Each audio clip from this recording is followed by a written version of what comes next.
现在来到了郑州市纬四路的农贸市场。那我们在这个卖猪肉的这个摊位的前面可以看到，价格表上标志的是猪前腿和猪后腿肉呢，分别是32块钱一斤。那五花呢，达到了34块钱一斤。这个猪排骨啊，现在已经卖到40块钱一斤。现在涨得慢了，前一阵涨得快。这前头是32，五花肉33，会上1-2块钱。反正都是反正平均往上涨。2块钱左右吧。商户们告诉记者，这几天猪肉的批发价在上涨，所以猪肉零售价上调，但涨幅不大，平均2块钱左右。现在50块钱还吃不饱一点点，感觉是太贵了，买不起。肉啊，这个东西有小孩啊，东西你也离不开。一天卖一次不多。不涨一点也无所谓。商户告诉记者，由于猪肉的价格一直居高不下，对整体的销量也造成了不小影响。人少了，我原来多了啊，这保证当天不进那些，卖多少进多少。记者现在来到了郑州丹尼斯正花路店，那我们可以看到，它现在这里的猪肉的价格是猪后腿是37块8一斤，那这个五花肉的价格是36块8，那它的排骨啊也卖到了39块8一斤的价格。价格是涨了一点儿，最近都比较稳一点儿，但是价格一直居高不下。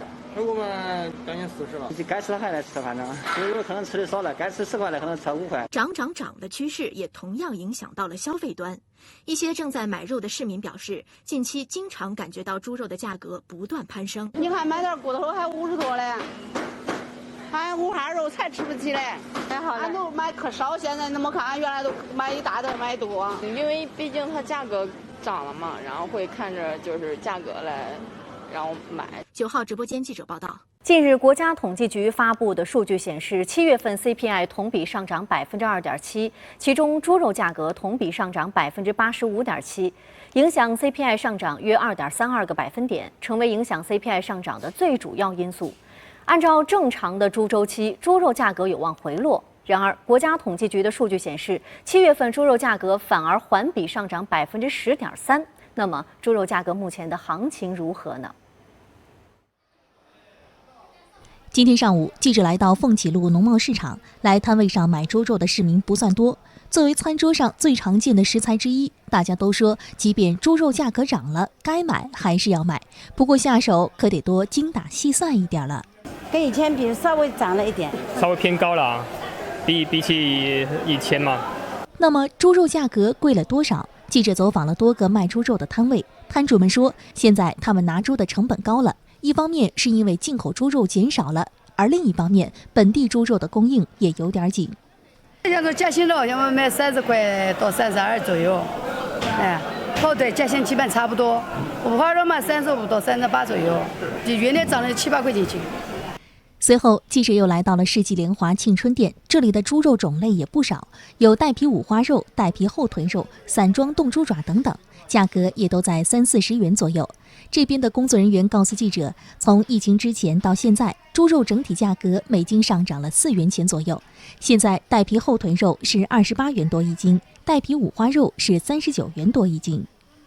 据农业农村部对500个集贸市场的监测，8月第一周猪肉价格为每公斤56.01元，而7月份第一周价格为每公斤50。食品价格是影响 CPI 的重要因素，特别是菜篮子产品的价格波动，消费者感受最为明显。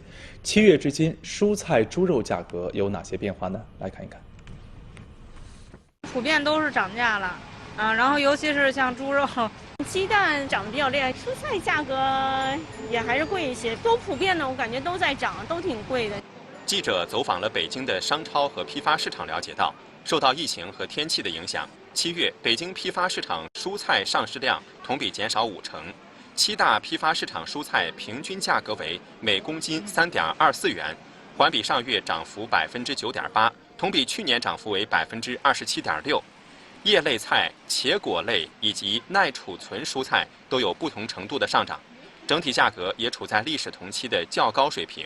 与此同时，7月份鸡蛋价格受到夏季产蛋率下降和消费恢复的影响，呈现反弹态势。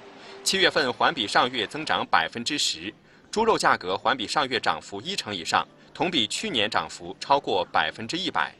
7月份的话，猪肉的价格是，这连续4周都是小幅上涨的，但是同比去年的话，增长幅度是有100%。比如说像那个肋排的价格是比较贵的。然后今年的价格的话是84块钱1斤。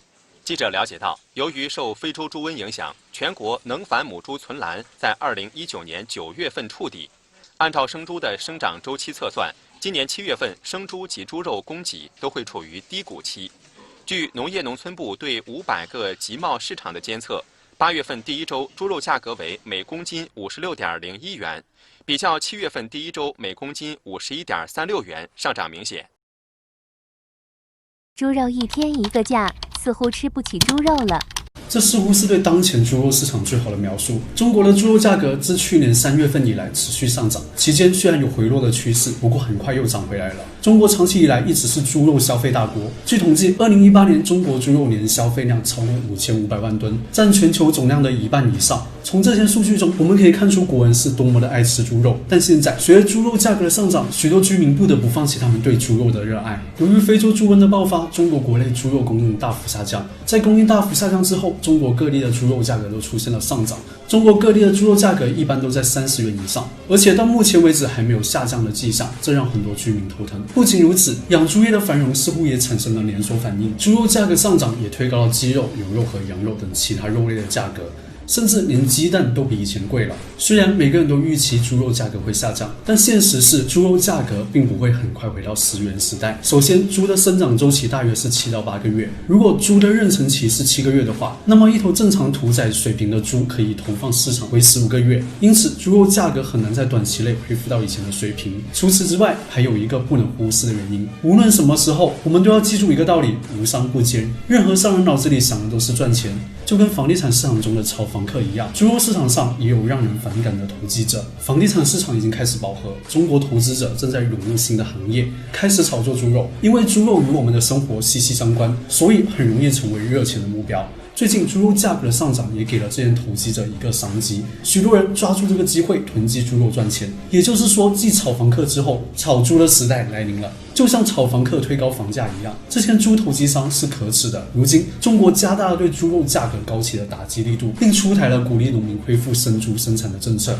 然而，许多农民似乎对养猪没有多大的热情，因为他们害怕再次受到猪瘟的影响，所以猪在市场上仍然很稀缺。如今的猪肉依然徘徊在30元1斤的水平，跟去年相比，显然还是有些降温的。事实上，猪肉市场的降温跟相关部门的努力有很大关系。相关部门首先增加了补贴，自然可以激发生猪养殖户的生产积极性，从而恢复或增加生产强度。另一种是增加冷冻猪肉的供应，并将其投放市场以满足公众需求。此外，我们还增加了猪肉进口，以解决这一短期问题。和以前一样，廉价进口猪肉是增加供应商以满足巨大猪肉需求的一种方式。最后，简化当前猪肉流通过程。众所周知，中间环节增多，猪肉价格也在上涨。现在很多中间环节都简化了，成本降低了，价格自然也冷却了一点。不过有一说一，猪肉价格在短期内似乎不太可能回到过去的10元时代，但随着市场上的猪肉越来越多，价格在不久的将来肯定会回到可接受的水平。